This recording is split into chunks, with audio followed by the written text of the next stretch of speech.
what does your research show you about this trend being driven by people not liking who they work for? And She's worked for me, so she always asks this question.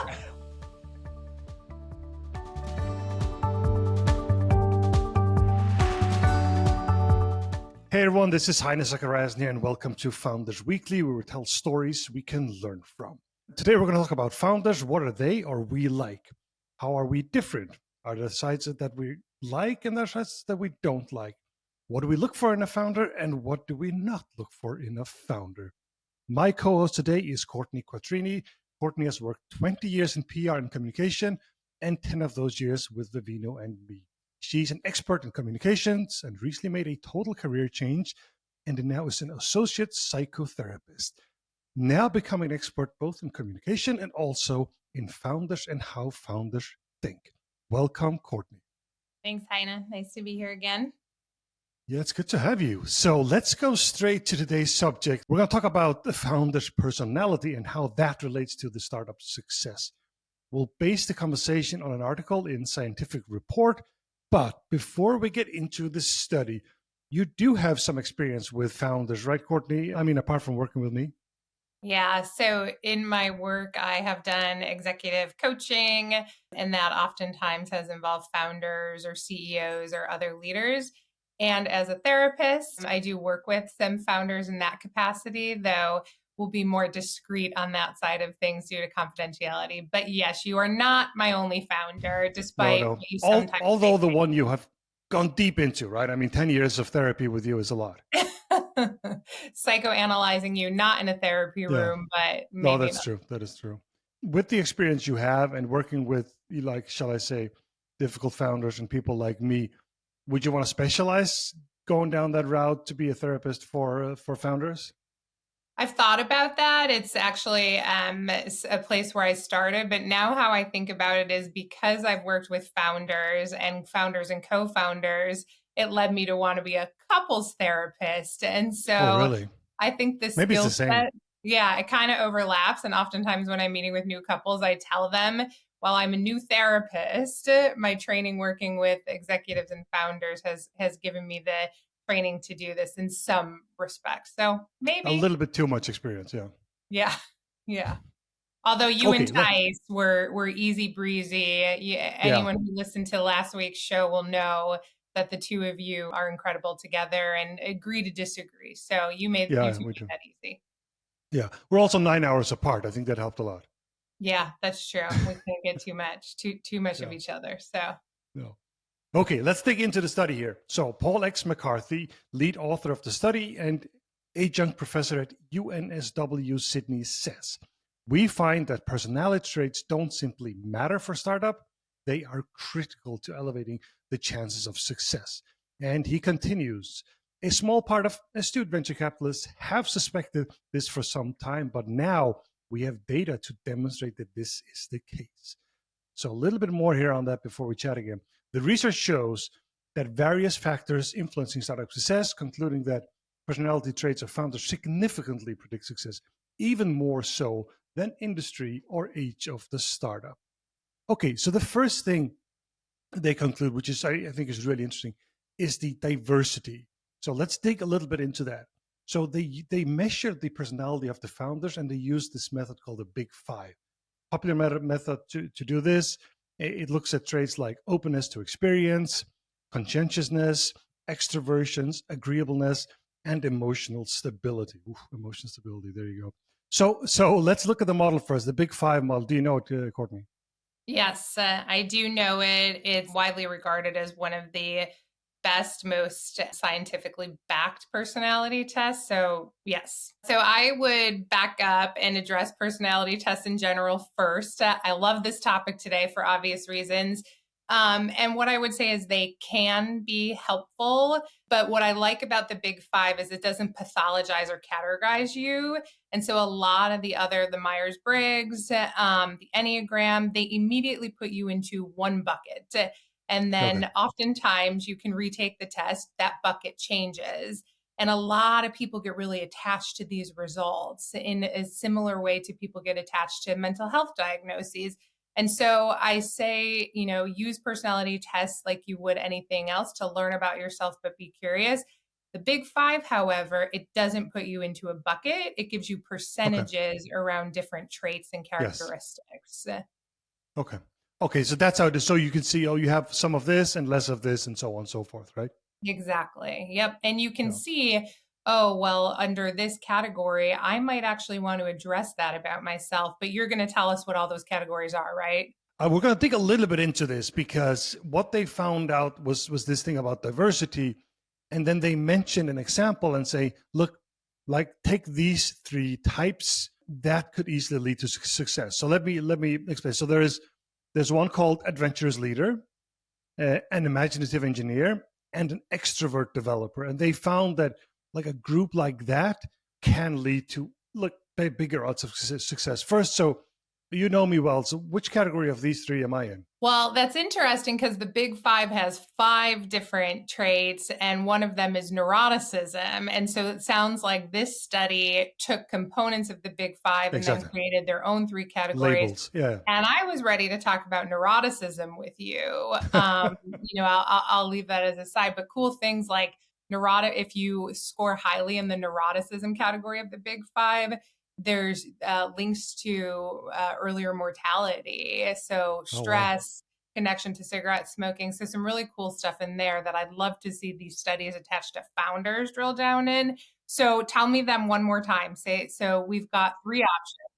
Yes, adventurous leader, imaginative engineer, and extroverted developer. Extroverted developer is not a developer as in an engineer, but developer of you business developer kind of thing. So it's a different. You could Uh, fit into all of those. I'd say adventurous leader, though, the most. yeah, I think so too. I think so. I think that's where I would have the most. But yeah, I agree. Obviously not an engineer, but compared to others, maybe technical side is kind of strong compared to other business minded people. And you haven't taken the big five test. I know this is a I have different not test. taken the big five test. Yeah, So no. We've follow we've up, tried different tests together too. but follow Um, up, you should take the big five. Yes. So we're going to dig a little bit into that and how they did this because apparently you don't have to take it. So the way they did this research was not by having a lot of people take the test. They did something else. But I wanted to take these three types a little bit and sort of see what were these three types and talk about another type just to talk about them. So the first one was the adventurous leader, right? And traits are like risk-taking, visionary, and dynamic, right? I mean, that probably fits pretty well with me, right? Especially dynamic, Heine. Yeah, especially crazy dynamic. And the next one here, they again a combination of these three was what they really liked and could be really successful. Was the imaginative engineer, creative, technical, and problem solving, right? And if you look at like Thijs, was he maybe more? Thijs is Vivino's co-founder. Was he more in this bucket? Do you think? Yes, absolutely. You were more NR, I'd say more visionary, and then Tice would, I'd say, be more inclined to tackle the problem head on in a way. Yeah, yeah, totally. Yes, I agree. And it says imaginative engineer. I would maybe it also when you look at the description, it is also a lot of product development. So it is technically minded, but like creative on building a product and so on. I think Yeah. that's a really important role. So then we have the last one here in this group. I was a little bit surprised they had an engineer and a developer in here, but actually it's called the extroverted developer, and that's not meant as a programmer because the traits are social, persuasive, and excellent networker. That's not the typical profile of an engineer. So this is more the sales. This is the salesperson, right? So that's why it's a little bit confusing. But the extrovert developer is the sales, business development, sales, marketing, and that kind of stuff. Okay. And so you're going to get to how they got to this. Yes, I'm going to. Now your brain's really going on that. Yeah, I'm going to get to that I in a got to know. second. I got to know more. But these are the three types, and then there was a fourth type, which they called the operational specialist, and I think that's especially later. But it's an organized, detail-oriented, and process-oriented person. I'd say if you have a startup that's very operationally heavy, you really want to have this person in there pretty early on, right? Yeah, sure. It definitely took a while till we had that person. Okay, so let's dig into the methodology since you are so darn curious about that part of it. So there's a big database out there of founders and startups called Crunchbase. So they used Crunchbase to find all these founders and so on. And then they did the next thing here again. was they looked at Twitter, and they only used founders, that were active on Twitter. And then they would read all their tweets and then used AI. They used IBM Watson's personality insights to infer the personality facets. So the service has just, reads all these things and then gives them scores and sort of percentiles on the big 5 domains. So this is an interesting method. What do you say, Courtney? Oh, my instinct is I don't like it. I haven't read it, so my disclaimer is I haven't read the methodology in detail enough to really speak to it, but I immediately think, who goes on Twitter, who's vocal on Twitter, what information do we have on X? I immediately start questioning this methodology. What about you? Yeah, this is the problem too, right? So now Twitter is associated with something specific. Maybe it says a lot about your personality right now if you're on Twitter. But no, I know a lot of diverse people on Twitter. It's not that. But I'm a little bit concerned. First of all, since for the last couple of years, Twitter and X, what it has sort of associates with something now, that's one thing. The other thing is, and I don't know how good this piece of software is, but can it really figure out your personality?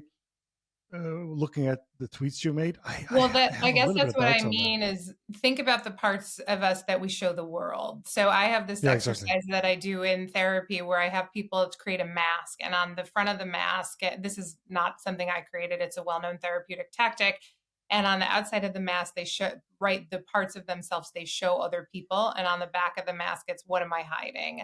I think about social media as the front of that mask. I'm very, very openly showing people certain parts that I've self-selected. That's not the true me in a lot of instances. No, but let's turn that around again. Maybe that exactly tells us a lot about you, that you try and stage these things. Who, me? Yes. Specifically? Well, I'm not staging. No, I'm just generally. You're showing a certain part of yourself, and maybe that tells a lot about you anyway. Oh, gotcha. But was that something that they considered? I don't know. That, is there a bias built in? That's a good question. Yeah, we'll have to reach out to them directly. We'll have to dig into that AI model there too. I mean, AI can do that, and maybe we'll have on our future episodes, we'll have some of the AI experts comment on, do you really think you can do this or not? So we're gonna have to dig a little bit into that. I must say, I have a doubts. Go ahead. When you think about bias, so personality tests in general started, I think it was in the early 1900s, maybe 1920s, and it started as looking at a group of educated white men. And so then scientists started to say, okay, well, we need a broader population set. I'm curious about the connection between using Twitter and AI and connecting it to founders and that set of people, because it's not the broad population.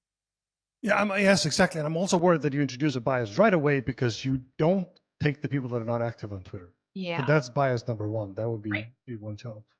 Right. We are back. Today's guest is James Wise. James Wise is a partner at Balderton Capital and the author of the book Startup Century. Welcome, James. Thanks for having me. It's a pleasure to have you on. Let's dig right in here. So the book argues that we're witnessing a significant shift towards a world where entrepreneurship and self-employment are becoming a norm. So let's first assume that it's true.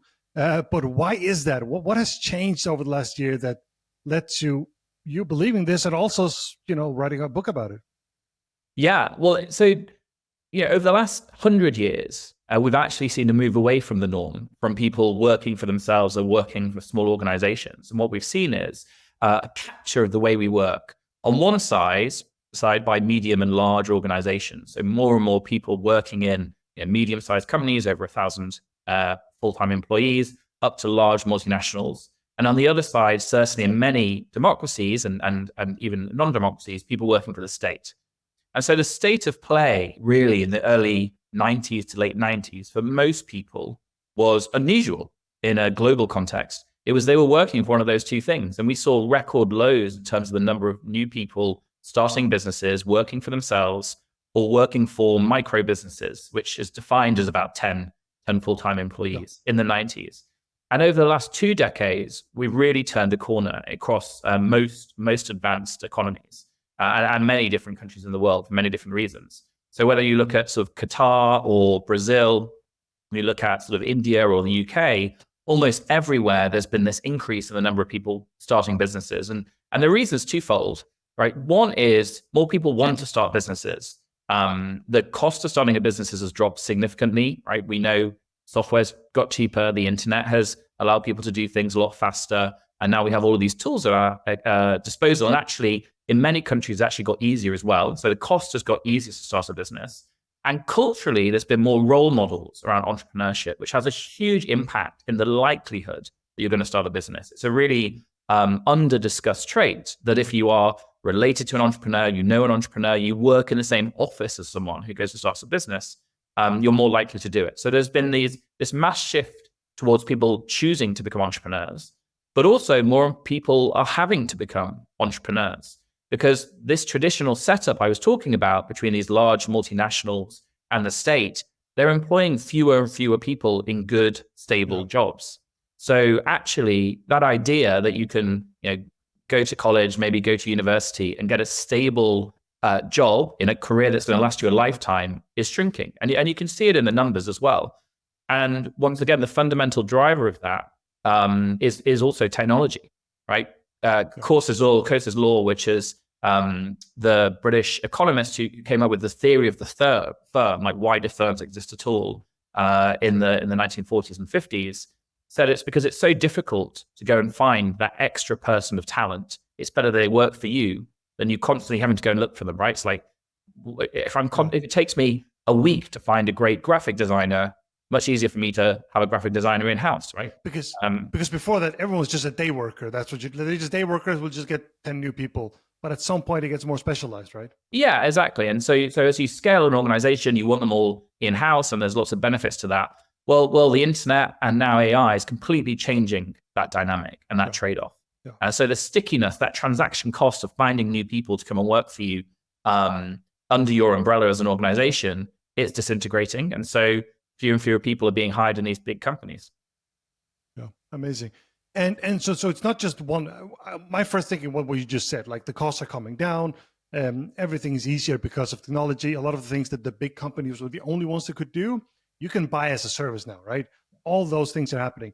But the other thing you mentioned I hadn't thought too much about is like the Uber thing, meaning that's the extreme of if you look at sort of the Japanese model, I have a job for life, and then you have like a day work, and then you have Uber, which is in theory hired, per drive almost, right? That also plays a role, I guess. Yeah. So the cost of starting a business, let's say if you wanted to become a taxi driver, the cost of a taxi medallion, when it was a heavily regulated and centralized organization, was astronomical. I mean, hundreds of thousands of dollars to get a taxi medallion just to get going. And then you have to have the car and the insurance and everything else. And there's still a great opportunity for that.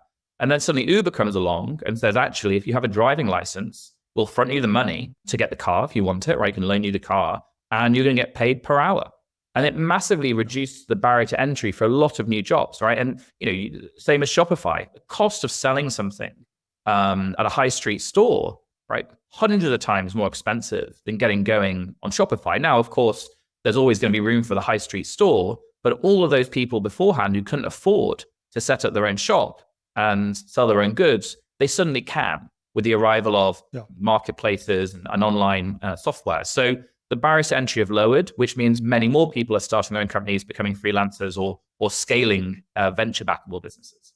I've got a question on this that, if that's okay, Heine, to come in on. So it might be a very American-leaning perspective. I'm aware of that. I'm wondering, James, how you think about the opportunity to be an entrepreneur, specifically around needs like health insurance and retirement benefits. And so I love what you're saying around entrepreneurial role models and the barrier to entry being lower in terms of cost from a tech perspective. But I'm someone who's transitioning from always working in corporate settings to being employed for myself. And again, as an American specifically, it's like, I can't, because then where does the money to cover those needs come from? Have you done any work or research or looked at like how systems can support there? Yeah, and actually, the book at the end of it has a manifesto, which is very She relevant. hasn't gotten to the end yet. She's almost done with it. Oh yeah, and in the UK, very relevant right now. But India's just gone to the polls, and America's going to the polls later this year, which tries to tease out which policies are universally true to support entrepreneurship in this transition, and which policies are country specific. So you're completely right. In the US, there's a load of challenges around health insurance that may stop people becoming entrepreneurs. In some countries, it's around labor laws, right? If you're building a small business, there's only 5 of you in the company, losing one person because of for whatever reason, that's 20% of your workforce. Small businesses can't deal with the same kind of labor laws that maybe a large organization could.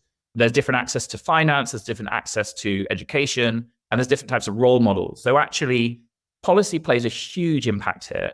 And just in the UK, over the last couple of years, there's been a shift in the way freelancers are treated from a tax perspective. And that shift has had a real dent in just a year in the number of people becoming freelancers.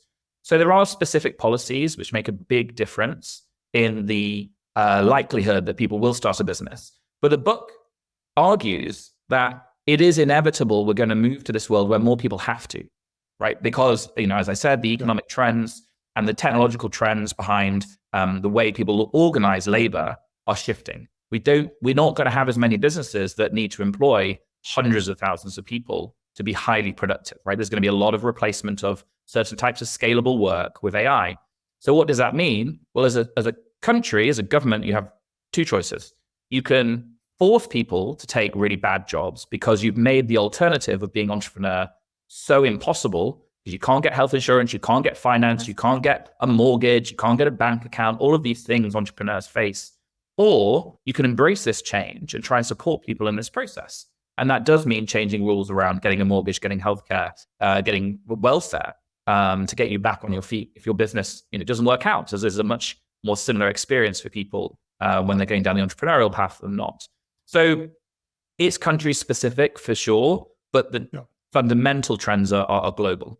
They're just saying that's an inspired view, and to think, if democracy works in some way that it should, that we can impact policies. So, thanks for that. And the next thing happens, obviously, is that once this starts tipping, the infrastructure also becomes better. So that could be even more people over, right? But what you just said, Courtney, sort of leads me to the next question. I was going to ask, hey, do the numbers actually show this? And we've established they do. But what about the difference in the numbers? Like, in some places, it really is shifting, other places not. And is that politics? And what do you have some examples of that? Yeah, so it is shifting. So President Biden, I think at the beginning of this year, announced his administration had created more small businesses than ever before, than any president before, which is true. But President Trump could say the same thing, and so could President Obama, because the trend has been behind all of them, right? Yeah. So they could each argue their policies and their administration accelerated this trend, but it has been pretty clearly going up over the years. COVID actually accelerated a lot of new business formation, fell back a little bit, but we're still on an upward plan. So the numbers are there. And as I said, there's a study, or there's an organization, there's a global study of entrepreneurship. It's called the Global Entrepreneurs Monitor, GEM. And they publish studies from over 100 and something countries across the world. So almost every country is monitored. And not just the number of people starting businesses, but also the number of people who want to start businesses is increasing. So it's not just the numbers today, it's the pipeline, it's the aspiration of people. And also as the infrastructure becomes better, the people that want, some of them are going to move over because of that, right? Yeah. So you hope it tips. And to your point, Courtney, on democracy, what is the number of people that we have to get to where politicians take it really seriously? Because, in the UK now, there's 4 or 5 million people who are freelancers. That's a serious voting block now, right? When it's 1 or 2 million people, easier to overlook perhaps the freelancer argument. You go knocking on someone's door, you might talk about pensions, you might talk about income tax. Well, those things are less relevant perhaps to a freelancer, or they may be more relevant because it's harder to get a pension and you don't get paid in the same way.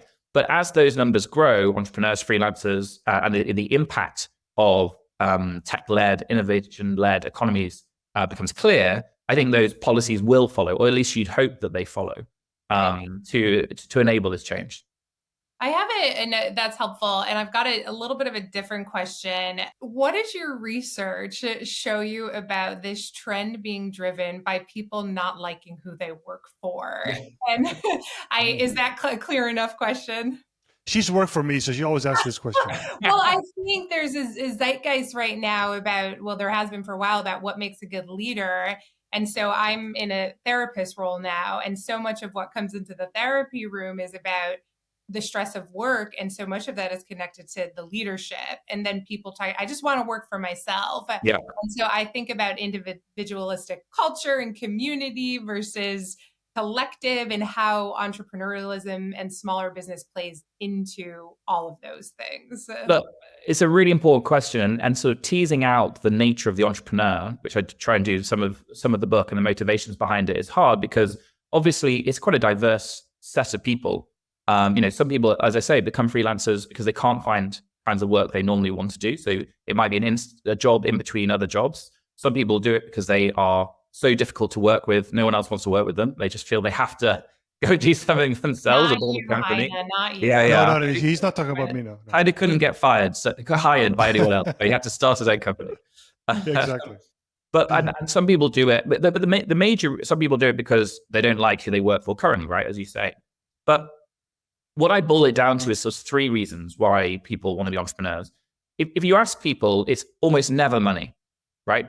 Some venture scale entrepreneurs, it is capital. Money does drive them. Certainly in certain financing periods, like ZERP, there was a lot more people who were mercenary doing it because they just want to make loads of money. But for most people who start their own business, I'm not talking about venture scale. I'm talking about lifestyle businesses. I hate it. Businesses they do to cover their costs, right? They're not doing it because they're getting paid more. They're doing it for three reasons. So one is fulfilling work. When you're working for yourself, when you have that slight level of ownership of what you're building, when you're able to make decisions, even if it's frustrating and hard and sales is really difficult, at the end of the day, people find it more fulfilling. They genuinely find it more fulfilling. And so they're willing to take a pay cut to do that. Secondly, to your point about bad bosses, I mean, being an entrepreneur is a fairer way of working. So it's hard, really hard. But generally speaking, people don't care if you went to the same tennis club or you're, the same gender, all of the things, all of the biases that can creep into management of a large organization, right? The boys club, or it's, certain places where you live, or your accent, or whatever it is that people may judge you by things other than your work. Well, entrepreneurship tackles a lot of that, right? Not all of it. There's still many biases in the system, but it's a sort of fairer way of working for some people. And then, to my first point, the other one is just finding work. That it's easier to find work as an entrepreneur to get going than it might be in certain markets or certain skill sets. So the three big motivations I put it down to are, it's fulfilling, it's fairer, and you can find work that way. And one of the big arguments in the book is, as AI becomes more capable, the finding work piece is going to be even harder.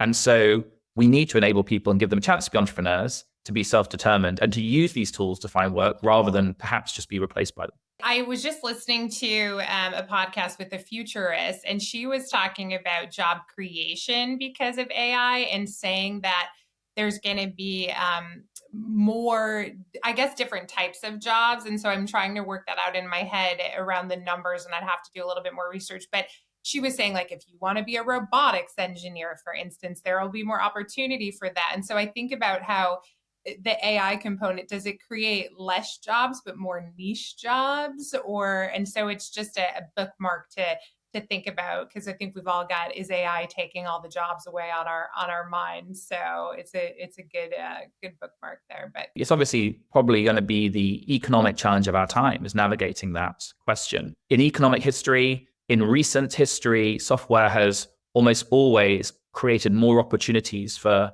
the value generation, for productive work, than it's taken away, right? I know, Hani, this isn't your major form of employment, but you're able to do this now when 20 years ago, only big radio stations could do this kind of thing, right? You enable, millions of more people to be podcasters or interviewers, or whatever it is. This is just one example of a tiny piece of technology, which is streaming technology. That's completely changed the game when it comes to just one job.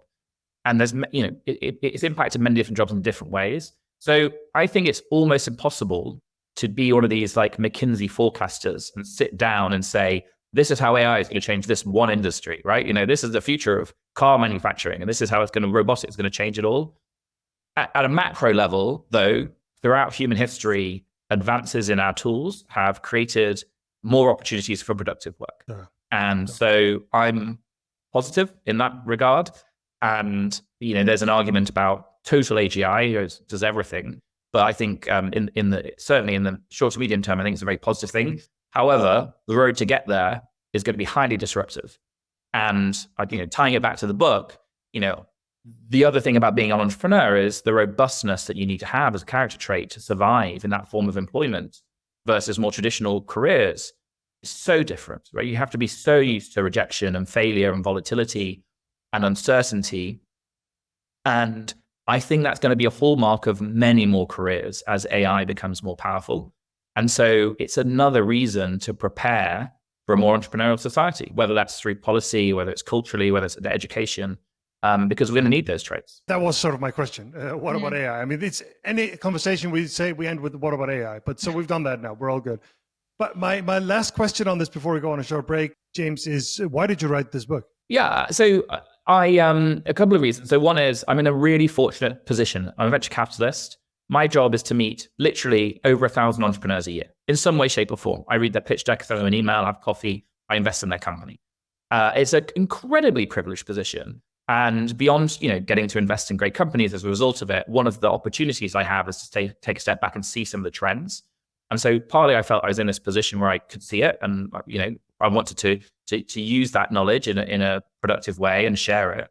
And secondly, to your point, Courtney, earlier about, okay, how are we going to make this change happen? Well, what you need is more and more voices out there making the case, right? And that could be a book, it can be in the media, mainstream media, it can be podcasts, it can be video series, whatever it is, to raise the noise around this issue, because there will be policy changes needed. And I hope producing content like this is one way to enable that change. Yeah. And it's super important. I mean, like you say, it's hard to be a McKinsey consultant and say exactly what's going to happen, but there are certain things we're going to see coming, and we need to prepare for that, right? So totally. Great. I'm not done with it. I'm not going to lie to anybody here. I'm not done with it yet, but I've read a big part of it. It's a great book. I highly recommend it. And great perspective too. I so much agree with the overall perspective. Thank you for that.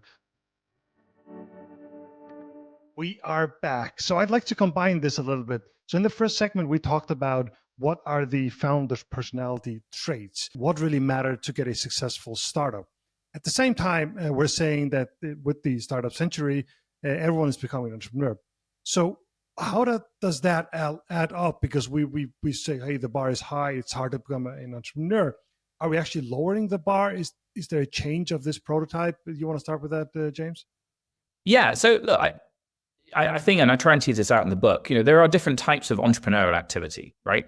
Some traits are different for people who have different aspirations for the kind of businesses they want to build.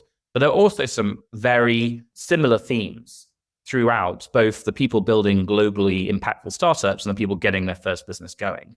And I grew up, almost everyone I knew growing up was self-employed or ran a small business. Or I didn't know anyone who was employed by like a bank or a legal firm or even a mid-sized company. And if you look at some of the character traits of people who've worked that way, so tenacity, right? The ability to constantly get pushed back and told no and overcome it. Optimism, the fact that all because I had a bad day today means that I can, see a way through it. I think almost a high level of self-belief to some degree, even if people doubt themselves, their core has to be a core where you believe you can do something, else you're going to give up the first time the road gets hard.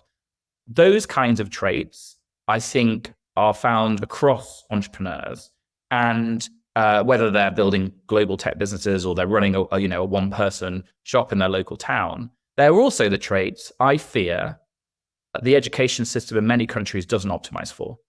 And because I know you like stats, Henry, you don't just want theory. Only 6% of people who go to university in the US say it helped them become more entrepreneurial. 6%, right? If it's 6%, you probably did the opposite, right? Yeah, it makes them less entrepreneurial. You're right. So if 6% of doctors finished their degree and said, my education degree helped in medicine, only 6%, you'd say, this is terrible. Kill the degree, get rid of it. It's awful. Yeah. And so all of those character traits, I think, are universal to entrepreneurs, but they're not ones necessarily we help people develop. Well, and you were talking earlier about how having role models plays such an important role, like if you have family role models. And so I think about even when you're younger, like what does that look like in education, even before university years? And I have this example of, we were talking about like entrepreneurialism looking many ways. And for some reason, I'm connecting policy to what that could look like. And in California, I think it was about a year ago, there was some legislation passed allowing street food vendors to exist legally. And I was at a concert at the Greek Theater in Berkeley the other day, walk outside, and there's tons of street food vendors. That to me is entrepreneurialism. Like that to me is one example. And the way that California legislation allowed those people to work in that way, that to me is a great example of the nuance of what we're talking about. Yeah, and almost universally, there's evidence that if you see a street food vendor and you know somebody who set up a street food vending shop, or your family member did, those things, they may not mean you're going to be a street food vendor, but it enables and gives people permission to experiment with things themselves. Role modeling is one of the most clear positive correlations, if not causations, of people starting a business. And that's so important, because then if you think about some of the biases we have in other parts of the economy, so especially as a woman, but lots of different biases in the economy, how do we tackle that? Well, we celebrate the role models to enable people to see, hey, and there's a really good Danish study on this. As a woman, if you meet another female entrepreneur, you're far more likely to take the risk yourself of starting up than just seeing male entrepreneurs, right? So it's really important that we celebrate stories of success and failure in entrepreneurship to tackle the big challenge, which is it's self-fulfilling. If you don't see entrepreneurs, you don't see people doing their street stall or running their own business or whatever it is, you're just far less likely to try it yourself. Which makes sense. Yeah, there's a societal responsibility there to do that, to show people who look like you, whoever the you is, in this role. And so going back to like Silicon Valley, there tends to be a little bit more of a prototype. And so I love the idea of pushing up against that even more than we already do. Just one story I do remember, that one of my kids finished school. I think it was like 9th grade or something. I think it was Barbara. And the principal stood up on stage and said, yeah, now we're all some of you are going to get a job and others are going to do more education. And they're just, starting a company was just not an option, right? And those things I think are going to change. And then there's going to be, look, that's an option too, right? Yeah, and look at the incentives we give people. In most Western countries, certainly most developed economies now, you finish university school at the age of 18, and the government will lend you tens of thousands of dollars, in some cases, hundreds of thousands of dollars to pursue education. They will not give you an overdraft if you go and start a business, right? A bank won't bank you if you say, I'm leaving school to start a business. So why do we do that, right? So it's clearly not the most effective way to encourage people to be entrepreneurs. And by the way, you only get paid back half of that anyway, because people's careers don't always match up to the debt they take on. So why not give people similar access to debt to say, hey, look, we're going to underwrite the debt on your first business. We're going to lend you $20,000. If you pay us back, great. We make money as a taxpayer. If we don't, well, hopefully you've had a much richer education in something than perhaps some university degrees. Different type of education. Isn't that what VCs are for? Well, there's only so much we can do. I get to invest in 2 or 3 companies a year. Unfortunately, I alone cannot fix this. No. Okay, so we're going to stay on the founders now. We're going to move forward and back to the research we talked about earlier. There's one thing we found that was interesting, and we wanted to include you in, James. So it was that being more than one founder really increased the odds. So startups with 3 or more founders are more than twice as likely to succeed compared to solo founded startups. So first, is it true, and why is that? Yeah, so our data set, we look at this a lot, right? Because obviously we back teams sometimes when they're very, very early. And we've invested in companies with solo founders, some with up to 5 founders. Beyond that, it gets very tricky. But the average for us is about 2.1, 2.2 founders. Okay. So that's the average. And I think that's for a number of reasons. So one is, it's really, the obvious one, it's really, really hard. And as anyone who started a business knows, having someone who's there with you, who shares their identity with the success or not of the business, is so incredibly valuable. It doesn't half the pain, but it shares the pain. And I think that starting point for the first few years is irreplaceable. You can have investors with skin in the game. You can have employees with lots of equity. But ultimately, when you're the founders, it's on you. And sharing that, I think, is really important. As it happens, as a business scales, we do see more likely than not, the founders will move away. So if you start with 3 founders, you may end up with 1 founder as CEO in 3 or 4 years' time, when a lot of that initial fear of failure and drive sort of changes. And then the other one is skills complementarity. I think it is hard to have all of the skills within one person. That's both diversity in skills, but also diversity in personality, like just different things. We talked about that earlier. Sure. I have one story I want to tell, and I'm actually going to name the people here because they became very successful right after. So I was in our office in San Francisco, and I saw a lot of founders. And one day, a company called Too Good to Go came along, and I'm sure you heard about it. It's a global company. They've done so incredibly well. So that's why I can tell a somewhat weird story about them. But they come to the office, and they're like 7 guys. They might have been 6 or something. And I remember my assistant at the time came up to me and says, "Heine, the Beach Boys are here." He's like, "What the hell is she talking about?" And it's like 6 dudes, probably in California for the first time, all in shorts and coming into the meetings, like 6 guys, same age, same. And then we talked about the startup a little bit, and I talked about, so you're building the next version. Who's building it? They're like, "You're 6 guys." Yeah, none of us. We have external people doing that. Like, this was just, I mean, this company became very, very successful later, but this was not the right founding team, right? There was no diversity, and there was not even an engineer in the team or someone with tech knowledge. So it's amazing they did so well, and they fixed it later and got some really good people to help that.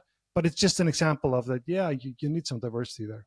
Yeah, you need people with different skills, different outlooks, and having said all of that, we've seen almost every combination work and not work, right? Exactly. So there's no hard and fast rule here. It's just odds, though.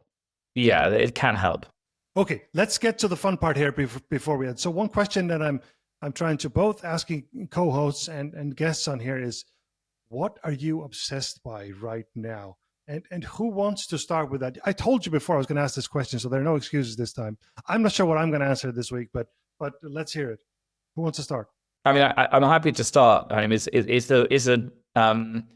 it may not be relevant to everyone right now, but my wife's pregnant at the moment. We're about to have our second child in the next week or so, and I have a toddler, a little boy, and I am obsessed with how on earth we're going to navigate the relationship between a little boy. The founding team, you mean? Yeah, the founding team of our family, and I can't imagine what he's about to go through. You've got this, little setup of your mum and your dad looking after you the whole time, all the attention, and this little girl's going to turn up on his doorstep in about 2 weeks' time. So I've been reading a lot about it. I've been asking people about it for tips. I'm trying to navigate it because it's going to be a big moment for all of us. Well, James, funny you should bring that in. Last time when Heine asked me this, I said my obsession is Dr. Becky. Do you know Dr. Becky? No, I don't think I know Dr. Becky. She's a parenting and child psychologist, and she has phenomenal resources. I bring them into my work all the time. And so I told Heine no one's going to care, and maybe no one will care, that's listening to this, but that was a wrong assumption. So I will check out Dr. Becky. And congratulations. That's exciting. Yeah, congrats. It's going to be fun. What do you say, Courtney? I've got a little bit of, so on Netflix, I don't know where it's available, so I'll caveat with that. There's a documentary called The Greatest Night in Pop. Have either of you seen it? Oh, I've seen it. Yeah, it's amazing. It's about the 1985 song that came out for USA for Africa. And like everybody who was big rock stars at the time was in it. We've got Bruce Springsteen. We've got Michael Jackson. They're all there. Cyndi Lauper, Paul Simon. And so my partner Ryan and I watched it and we got obsessed. We've watched it a couple of times now. It's amazing. It's so good. Hearing this, like the song is like, okay, but it's hearing those iconic voices and watching how this all came together, you have to watch it and then go see Bruce Springsteen or Cyndi Lauper, whoever's on tour. Yeah, that's what I got. It's the song "We Are the World," and you gather 50 to 50 egos like that are out of this world, but you still manage to get them in a room. Like at 2 a.m. at night or something? Courtney, what was one night, it was after, I think, the American Music Awards. Lionel Richie orchestrated all of this. Insane. With multiple other names that you will know. Yeah, and they all come together. It's just, it sounds like, okay, I don't know. When I first heard about it, I was like, what is this? And then you watch it and you get sucked in and there's nostalgia there. So yeah, totally. Okay, I'm going to give you one too. So, which is a really it's quite a small thing, or it's a big thing, but then not. So, a couple of months ago, I had invited. So my old friends were when I grew up in the Faroe Islands were like 15, 16 guys that always hung out, and we've always stayed in touch and been drinking once in a while. And one day, I have a house in the south now, and said we haven't traveled anywhere for a long time. It's 30 years since we were in Mallorca or wherever we were. 30. Maybe we should do it again. And then we gathered 14 of my old dudes in my house down there, and it was just amazing. But the reason why I'm obsessed with it right now is because we went to our restaurant there we always go to, and we got the waiter to take a picture, and he managed to take just a great picture of all 14 of us, like in a circle. And now this is only going to be for the guys that are on the video feed here, but I just got the picture back, and it's like a Jesus kind of picture here. Wow. Of That's all great. 14 of us 30 years later, which I think Yeah. is just, I'm a little obsessed by that. I think that's a little bit. Are you obsessed by the picture or the experience? It's both, but then the picture came and like, holy shit, because my mom said, "Hein, you got to take this picture and frame it." And then I just went to the frame store now and got it back. And it's like, yeah, it's amazing. It looks That's great. pretty cool. Yeah, it's very cool. We're privileged. Okay, so we've come to the end. Thank you very much, guys. So everyone else, please make sure you follow and subscribe wherever you listen to podcasts, and please give us a review or a rating. It really helps. For all of you on YouTube, please make sure you check out Raw Startup. A lot of videos about how to build a startup. This has been Founders Weekly. Now stop listening and go build something.